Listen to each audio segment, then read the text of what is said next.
Hey guys, welcome back. Hey, what's Oh, there up? we go. It's all normal now. Well, I told you. I don't remember it being Duh. dark. All right, so we have a few good ones. Well, we think anyway. Maybe. Yeah, Yeah. there's a good lineup today. Yeah. This week. Yeah, we saw all of them today. Okay, so the first one was called The Half of It from 2020. This one we weren't sure about. We decided to give it a chance anyways and watch it. Yeah, the trailer gave us mixed thoughts. I'm still not sure I liked it all that much. Um, I don't think to me it was all that great. it was. I agree. It's one of those movies where there's no climax to the story. It is just a series of events, and then it just stops. Yeah. It was and it was all about teen drama and relationship pretty much. Yeah, that was the whole point of the movie, and I'm having trouble thinking of some examples that were okay. Save the Last Dance is a good team drama, right? Yeah, that one's a good one. So this And it has a storyline. Yeah, this one is a bad team drama. Yeah, team drama. I wasn't really impressed with it. It was hard for me to kind of follow the story. Too much relationship drama for my liking, I would say. Just kind of a humdrum mood throughout the whole film. I wasn't really interested in the characters. No. Nobody, because depending on the writing, sometimes you can get really invested in the characters and get drawn to the film. But with this one, almost lulled me to sleep. Yeah. So it was basically about a girl in high school that didn't have anything figured out in her life, pretty much. She was smart. She was super smart, but she had really not great social ability. Not that she didn't have social ability. She just wasn't very social. And people paid her to do their homework. Yeah, so she was kind of, I guess, the school nerd is what she would have done. So she really didn't feel like she fit in well. She didn't really have a place. She didn't really know who her friends were, or if she had any. So it was kind of sad in that aspect that she kind of didn't feel like she had a whole lot going on for herself. And she lived with her dad. I can't remember if it really said what happened to her mom. Yeah, she had passed away at some point. And the dad was sickly, so he wasn't in great health either. So it was kind of like a series of depressing things for this girl. Yeah. And she wasn't really sure what a relationship would look like for her and really what she was interested in. That was kind of. And so she ends up befriending this guy, or was she friends with him already? I don't think so. It didn't really show that she had many friends at all in the beginning. Okay. That I remember. But she becomes the middleman for this jock who likes this other girl. He pays her to write a letter, or to help him write a letter to this girl. Ends up being a love letter to the girl, right? Yeah, and he pretty much wrote it. She just, made sure it sounded like it made sense. Mm-hmm. So he kind of felt like, why did you have me pay for my own letter that I already wrote? And so I was trying to think of another movie that has a similar situation, The Ugly Truth, where you have this middleman trying to direct how this person should woo the other person. Remember? Because Gerard Butler was trying to tell Katherine Heigl, here's what you got to do. Yeah, and then he ends up falling for himself. That was a good movie, though. That was a good movie. And actually, that was one of the first movies we reviewed on our channel. And it's one of our top viewed It hit videos. It off really well. It was like within the first month after. I don't know what it was, but it had something like 11,000 views. I'm not sure how we pulled that off. Yeah. So, all right. What would you rate this one? Yeah, there's really not much more to say. There's no dynamic with this movie. It's all almost like the whole thing is a rainy day, and it kind of leaves you deciding how you want it to end. Yeah, it doesn't really. Not my cup of tea. No, not our cup of tea. No, I give it a 3. Don't bother. I was going to say 4. Oh, but so generous. So a 3 to a 4 out of 10 is what we would rate that one. Yeah. So that was the half of it from 2020. Okay, the next one. There was one funny scene. Great, talk about it. Somebody was getting married. I think it was I forget who was getting married. And then at one point, the mother found out from her son's laptop, and he had something. The question he searched, "How do you know if you're gay?" And then at this wedding, her mother thinks that, and then his mother thinks that he was looking it up for himself. Yeah, but he wasn't. He was looking it up for the friend. And so he says, "No, I'm not gay, Mom, but I think we should change the sausage recipe because they're in the sausage business." And then she got mad at him for that. Okay, anyway, it's probably the only funny scene in the movie.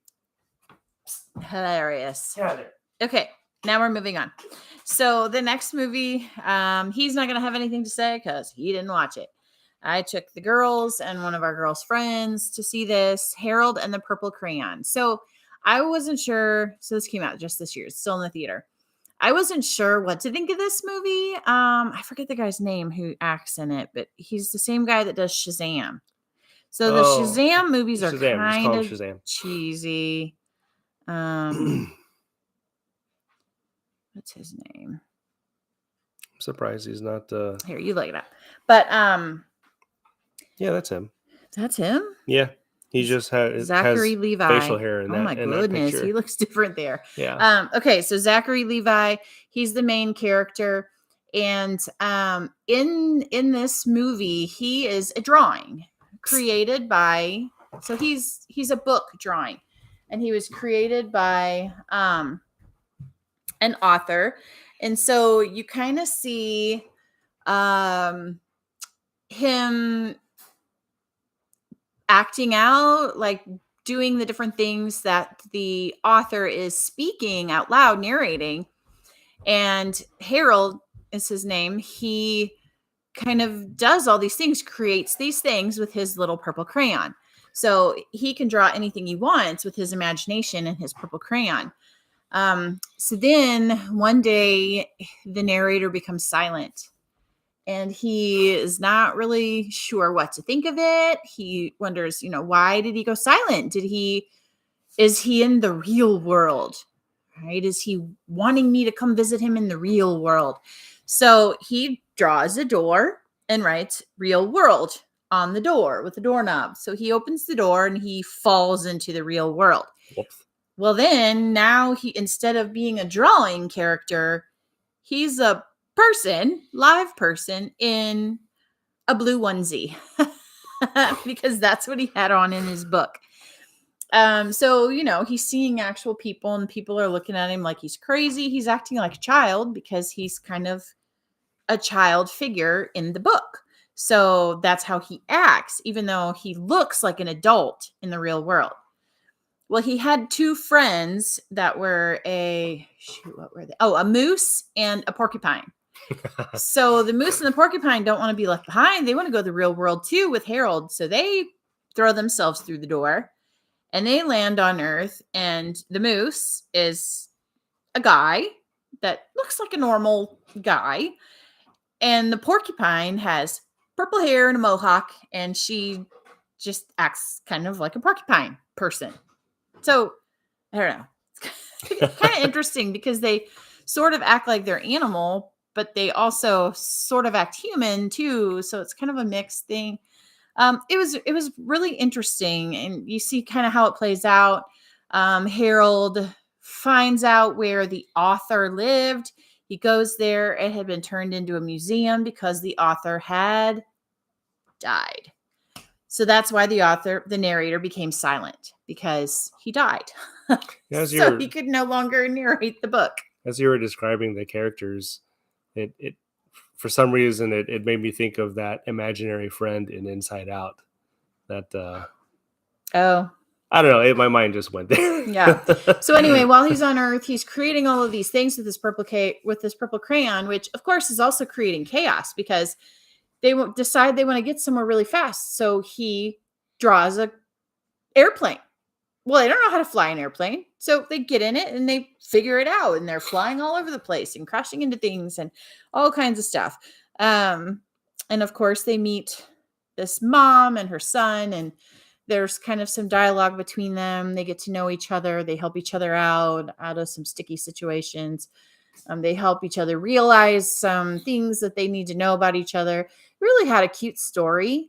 It had a lot of storyline with it, and it had Zooey Deschanel was the mother character that he met. She was an elf, and she was also in the Wizard of Oz movie. She was. Oh, really? Was she one of the? She was Dorothy. Oh, okay. So I kind of like her. She's funny. Yeah, she's a different type of actress. Kind of how she holds her mouth, and she doesn't really open her mouth when she talks that much. Yeah, she's kind of a dry speaker. But she's fun to watch. She's like Lily in Duolingo. Yeah. She's not quite that bad, but yeah, she's pretty close.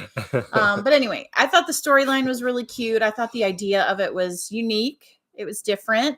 It was a book that comes to life, and then Harold realizes at the end that the real world's not for him, that he was made for the storybook world. So he goes back to the storybook world, draws his way back into the storybook. Did the girls enjoy it? They did. They all. And there That's were cool. parts that there was like a scary scene in there, which I won't tell you about. You got to watch it to see. But there was kind of a scary scene. And they said, oh, man, that was kind of scary, that part. And it had to do with another storybook. It's always fun to see your kids' reactions to things. Yeah. So they got loud at one point because it scared them. So all three of the girls were like, ah, screaming. And it was they had a lot of fun. I think it's worth watching, especially if you have kids. It's rated PG, so it's safe. I don't remember any parts that I thought, wow. It was just in the previews to other movies that there was some language. Like one of the Lego movies, it had a couple of words that I thought, well, that should not be in a kid's movie commercial. But it was a big deal when the original Teenage Mutant Ninja Turtles came out and Raphael said a bad word, which caught everybody off guard. Yeah, but now it's like it's commonplace. Nobody even flinches. But I heard a couple in that, but none in this movie. This movie was clean. It was fun. I think my girls would want to watch it again. I think they really enjoyed it. I would probably give it an 8 out of 10. I thought it was pretty good. Oh, that's cool. Well, maybe when it streams, then I'll have to watch it with them. Yeah, so that was Harold and the Purple Crayon from 2024. The Purple Crayon. The Purple Crayon. The Purple Crayon. All right. The next one is an oldie but goodie. Napoleon Dynamite from 2004. So this movie is 20 years old. Gosh. So old. So if you've never seen Napoleon Dynamite, it has a lot of dry humor. This is very dry humor. This is one of those films where people say you will either love it or hate it. Yeah. I guess like British humor. I think the first time I saw it, I thought not British humor. This movie is kind of dumb. Yeah. I don't really see the point. Our friend invited us to his house and he says, "Hey, this is a funny movie." And then there's so many other movies that have so much more value than this one. We were just, we didn't know how to react at first. Yeah. And so the movie was just we were absorbing the movie.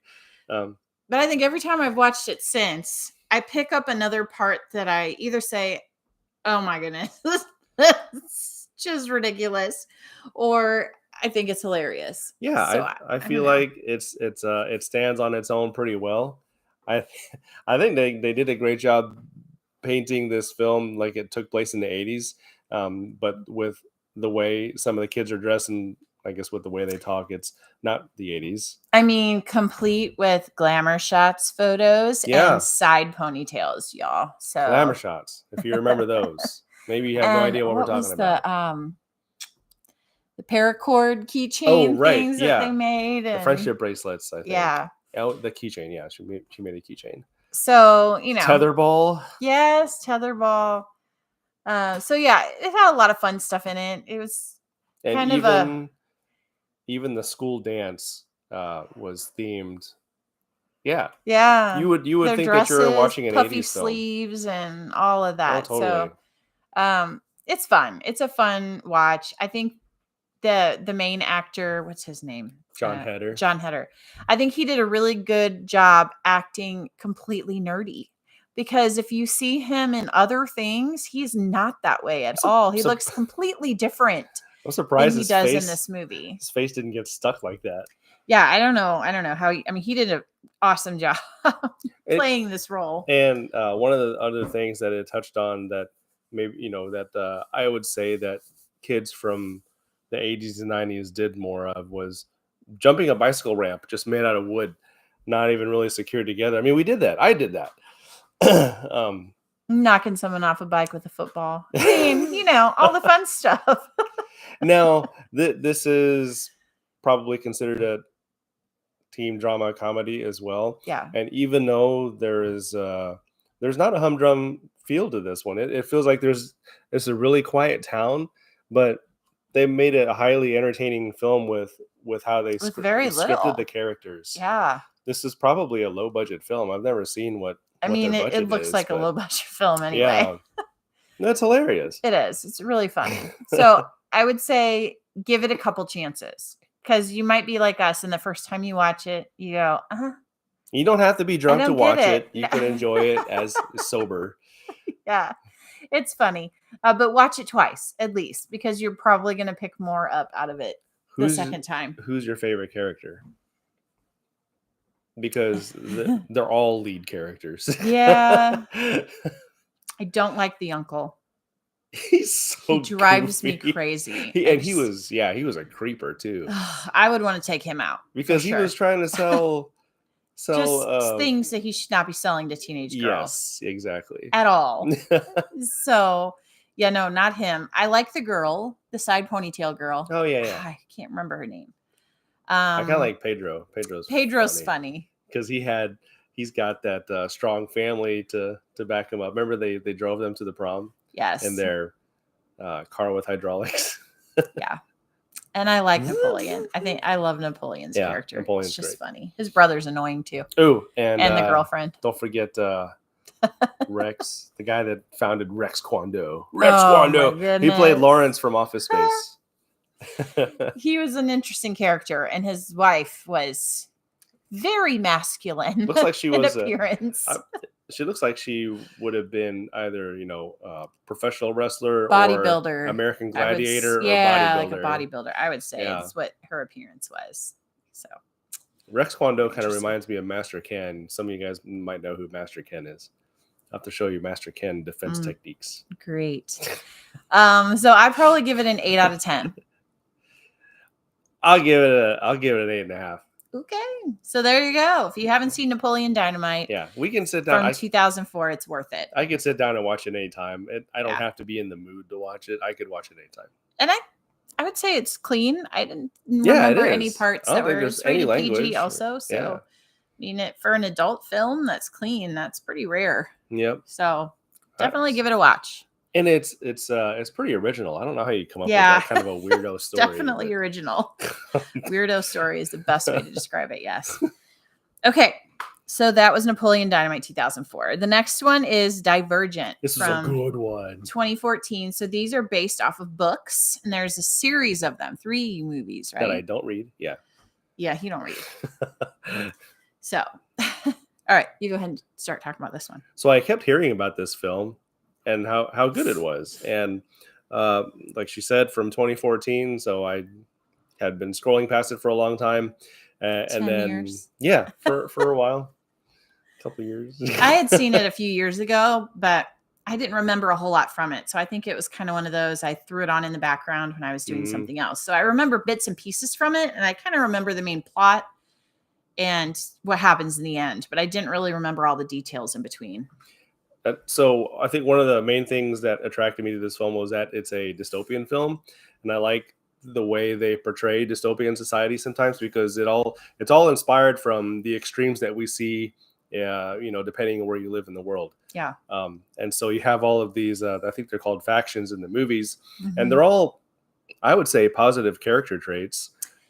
Yeah, but they're all kind of different branches of society that do their own thing, but yet come together to form their world. And the family unit is not what do you call Not it? necessarily a structured family unit, because once the kids hit a certain age, it's not puberty because they were well past puberty, but it was adolescence of some age during their adolescence or early 20s, even maybe they may have been. It didn't really specify what the age was, but they hit a certain age where then they take this aptitude test.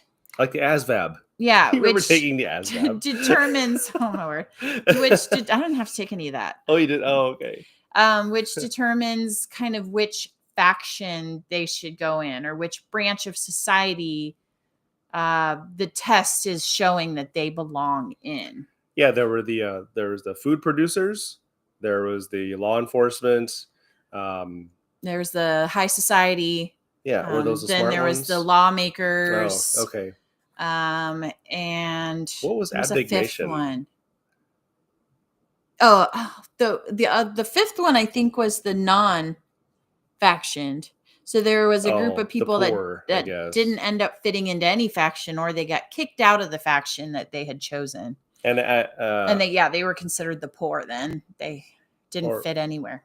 And then the divergent were the ones that could not fit. But they weren't talked about. Yeah. But that was not open knowledge that there was any such thing as divergent. Like, that was not given as an option when they chose a faction. So they did this aptitude test, and it was supposed to tell them which faction that they belonged in, but they still had a choice. They didn't have to choose that faction. They could choose any one of them, but then they may risk not being accepted by that faction because they wouldn't really fit in with that faction. It's like your spiritual gifts test. I guess so, yeah. But so the main character, she found that the test didn't really work for her, and she had the person giving the exam. Tris. Yeah, Tris was her name. Yeah. She recognized that she broke the test and did not fit clearly into any of the categories. So she said, "Let me help you out the back door. Otherwise, your life is going to be in danger." The administrator of the test kind of walked her out and said, "I'm going to tell everyone you were sick and went home." Yeah, because her test then was inconclusive, which she found out that meant she was a divergent, so she didn't fit into any faction. And what divergents was a group of people that were uncontrollable. So no faction could control them. They were immune. They were immune to control. So they were free thinkers. So they were considered the enemy of all factions. Sound familiar? So the goal of all of the factions, if they found a divergent, was to take them out in whatever means necessary. Yeah. So she had to kind of fight for her life. And as always with these dystopian movies, there is an elite, of course, kind of like Hunger Games. There was an elite group in there that their money pays for a lot. Yep. A lot of sway. So yeah, it parallels a lot of the things that we see that we're living in today, much like the movie Idiocracy, which of course is a parody of the dystopian movies. near term reality. We reviewed that one a while back, so if you want to check out our channel, you can go back and look at the review for that one. It was one of the Halloween reviews, Halloween month reviews last October. But anyway, Tris, she chose, so she had to choose because she didn't fit into any.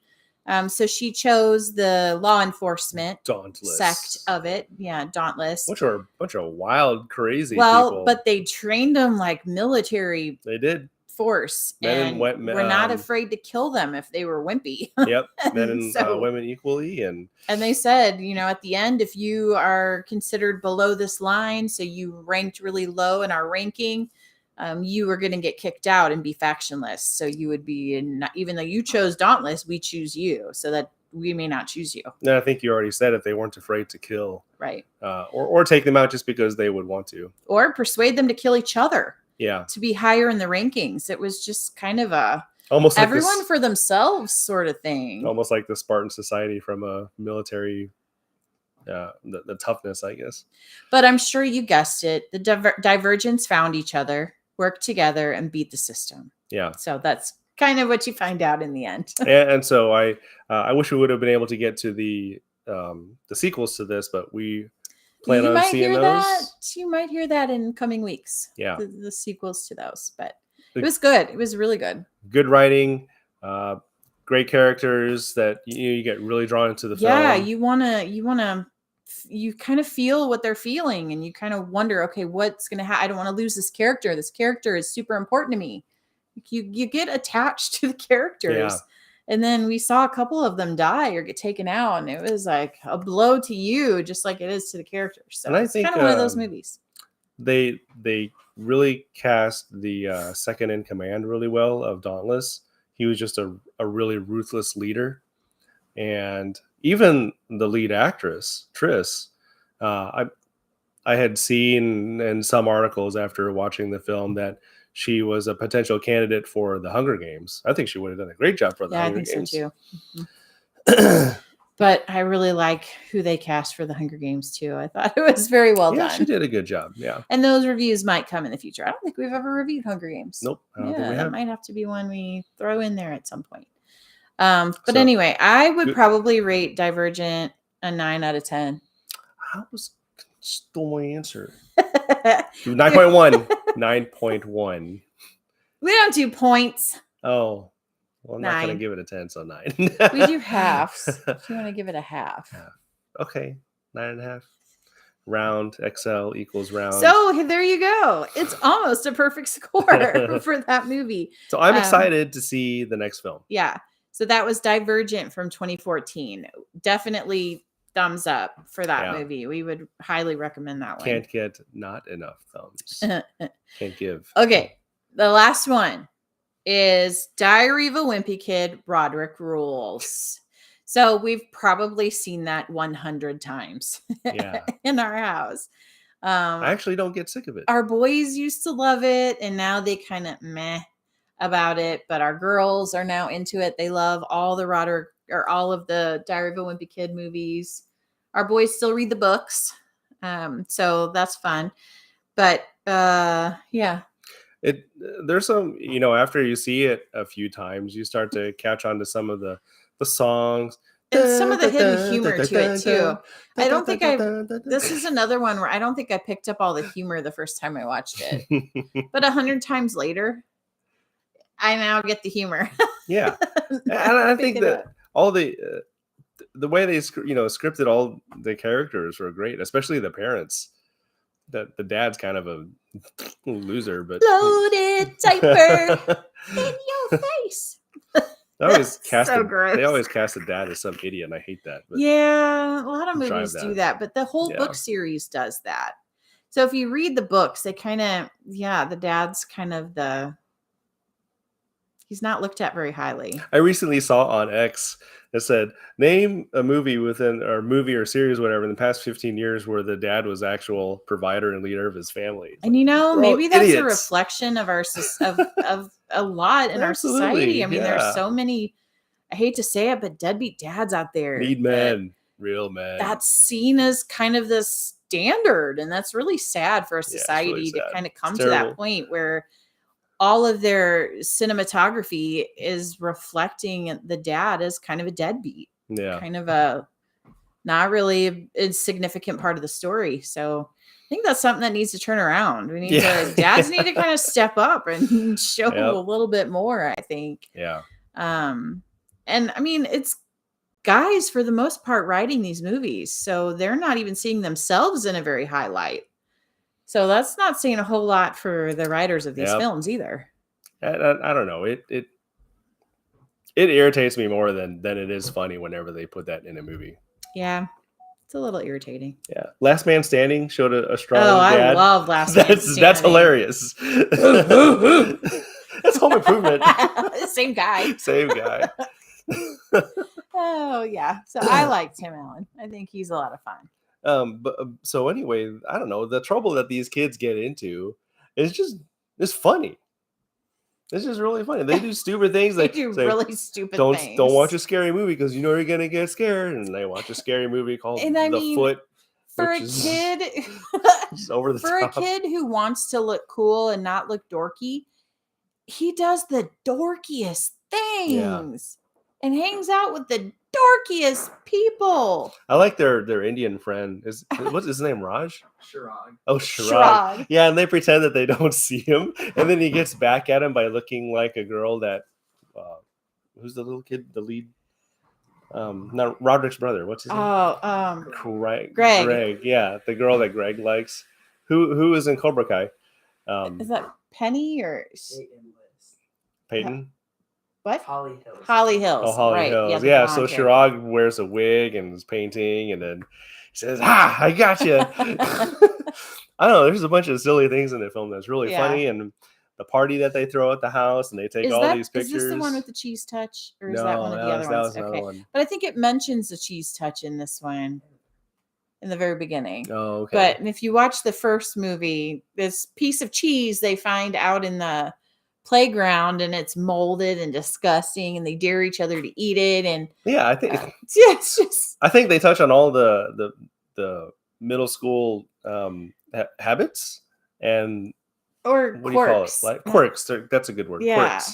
Quirks. Pretty well. Stereotypes. Kind of like Office Space touches on the cubicle farm stereotypes. The one thing I do like about it is it kind of expresses how hard it was for those kids to go from grade school to middle school, and how different it was to them. Like it seemed like a whole giant world of people when they showed up in middle school, and you get demoted twice. Really awkward and really just You get demoted twice through your adolescence from when you go to middle school your first year, and then when you go to high school your first year. Oh, I guess 3 times. If you go to college, that'd be a number 3. College is different though. College is not like you With the could walk seniors, around they a pick on college you. campus and not know who the freshmen are. That's true. And the So seniors it's don't go really seek different after than you. high school. It's not as Yeah. cliquey. It's not as, I mean, it is if you get involved in fraternities and things like that, but Yeah. you can go through your There's a college hierarchy. years and not be recognized for what grade level you are. Because so many Yeah. people enter a college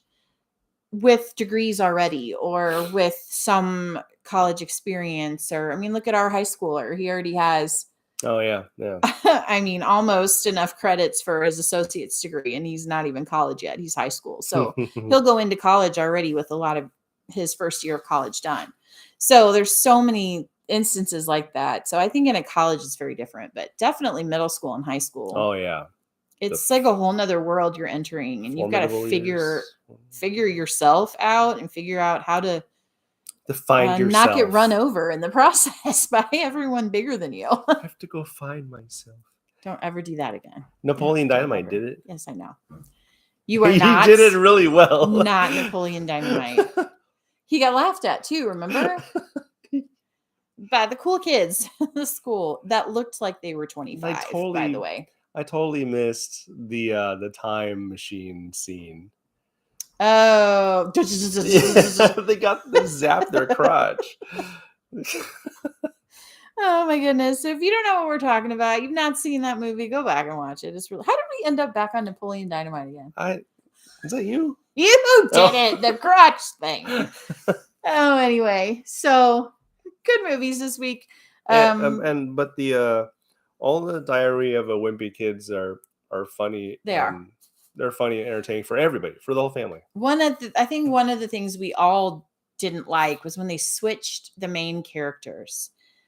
So they switched out Greg. Oh yeah. I think Roderick stayed the same the whole time. When? He changed too?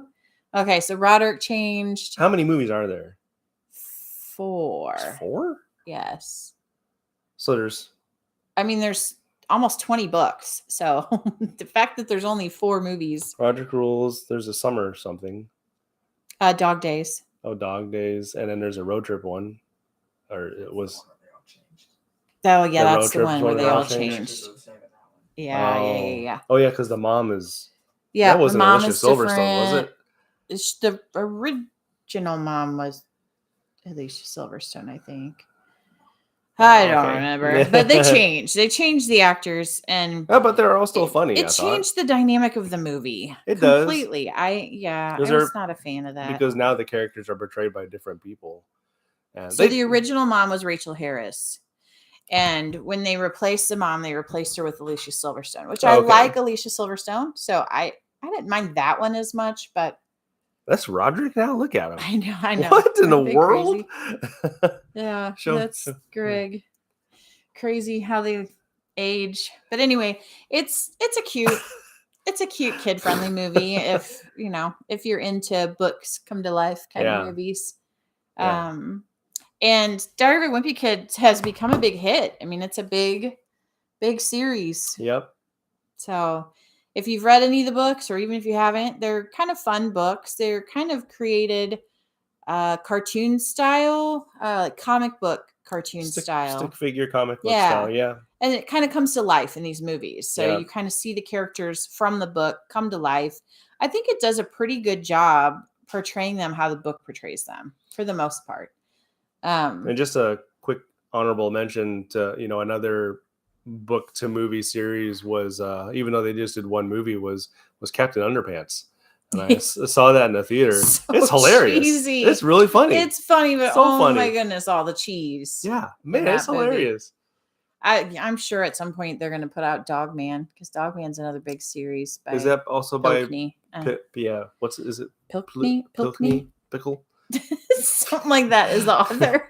But yeah, Dog Man's become a really big hit lately too. So I'm sure at some point they're going to come out with Dog Man movies. We'll see. But I'm surprised they haven't already, to be honest. I think there's like 10 books. Oh, wow. They have come out with them? Oh, well, I'm just hidden under a rock. I didn't know of them.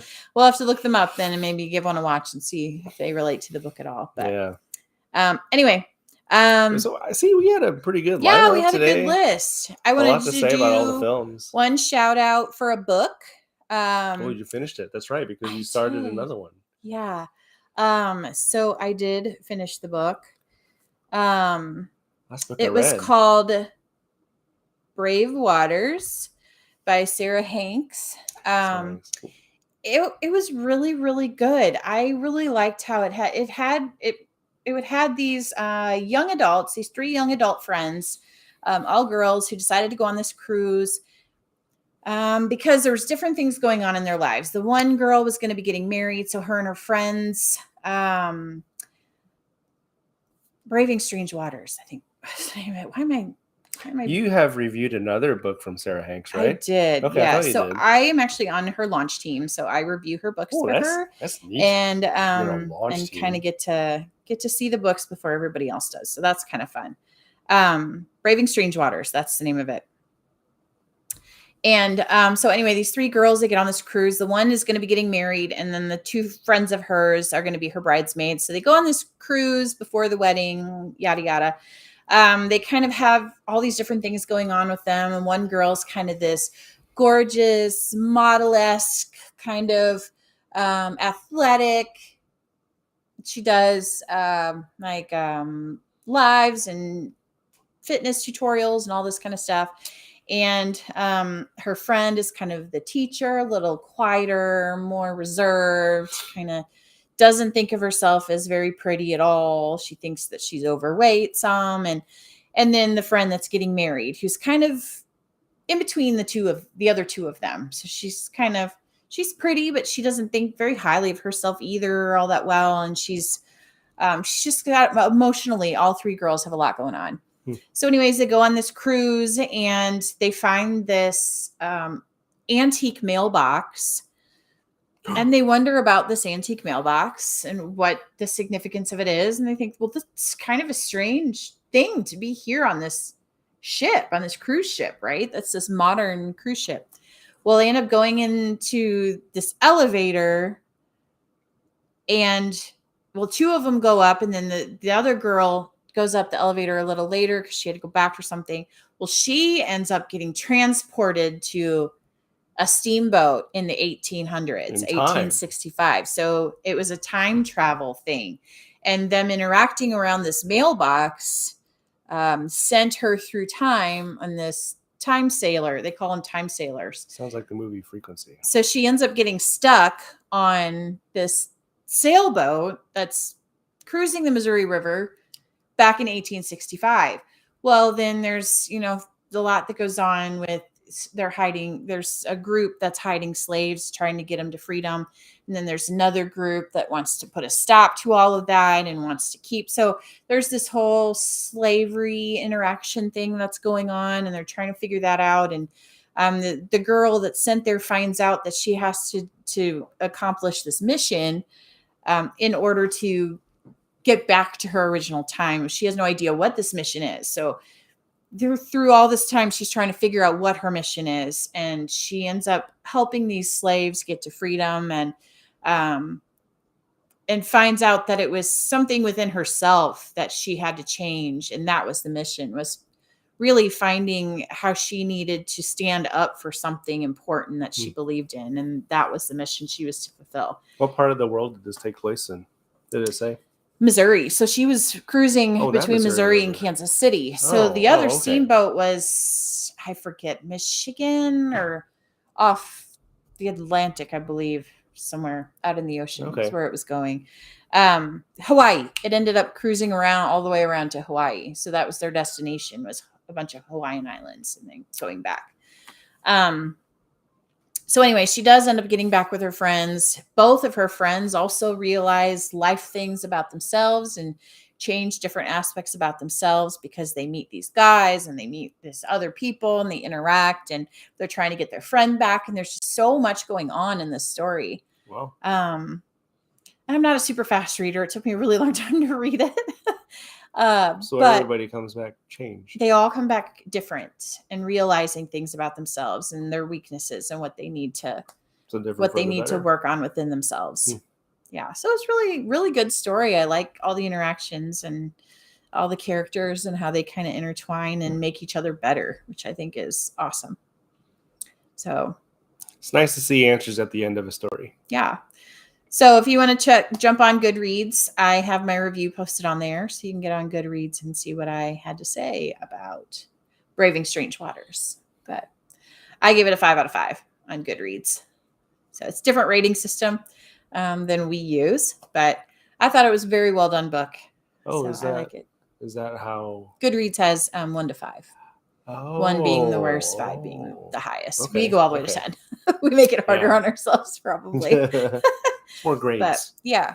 So anyway, if you are looking for a good, wholesome book that, has really good values in it, check out any of Sarah Hanks' books, really. But Braving Strange Waters, I thought, was a really, really unique, good story. There's something good about stories. If you can show real drama, real what do you call it? Real conflict. Nice. And some values bringing around a good conclusion. That's always satisfying for the reader or the audience.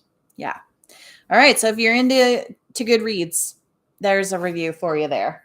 And just throw that in there. I know we do movie reviews, but now and then I throw in a good book review. Or not enough sometimes we'll throw in a good restaurant review if we tried somewhere new and it really stuck out to us for the good or the bad. So we're mostly sometimes movies, but we'll talk about other stuff for sure. Yeah. Whether it be local or while on the road. Yep. So we will be on the road next week also. So we're hoping to be able to come on live next Sunday. That's our goal. We're going to try to be back in town and be able to do our live as scheduled. So plan on meeting us there right here live next Sunday at 9:30. We will have another review for you on Tuesday of a movie still out in the theater. Actually just came out in the theater on Friday. So you still have lots of time to watch this movie. I'll just go ahead and say what it is because while it's on the screens, just encourage them. Yeah. But then you have to pop on the review on Tuesday. Yeah. So you have to go see this movie, whether or not it's Alien Romulus. It's good for our son wants to watch it so bad, but it's rated R, so it's not happening. It is a really good sci-fi horror flick. And I just wanted to mention it because it's a fun theatrical experience like Maverick was. That's it. All right. So there you have it. Check that out on Tuesday. We'll give you the review on that. It won't be me. It'll be him and maybe a friend reviewing that because I did not go see that with him. But yeah, check it out on Tuesday, and then we'll catch you next Sunday at 9:30. All righty. Have a good week, All guys. right. Bye.